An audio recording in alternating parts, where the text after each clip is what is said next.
आकांक्षा सोनी को जन्मदिवस की हार्दिक बधाई एवं शुभकामनाएं। Alpha public school, Indian oil petrol pump के सामने, रायपुर रोड, मुंगेली।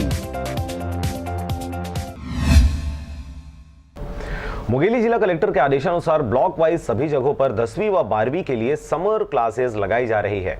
इसी कड़ी में पथरिया ब्लॉक के सरगांव स्थित शासकीय बालक उच्च माध्यमिक स्कूल में लगातार समर क्लासेस लगाई जा रही है, जिसमें 9वीं से पास होकर 10वीं जाने वाले छात्र व 11वीं से पास होकर 12वीं पढ़ने वाले छात्रों को शासन के आदेशानुसार समर क्लासेस लगाकर शिक्षा दिया जा रहा है। शासकीय बालक उच्चतर माध्यमिक शाला सरगांव में शासन के एवं मुंगेली जिले के कलेक्टर महोदय एवं जिला शिक्षा अधिकारी महोदय के निर्देशानुसार दिनांक 1 मई से 30 मई तक विशेष समर कक्षाएं विषयवार कक्षा 10वीं एवं 12वीं के छात्रों हेतु लगाई जानी हैं।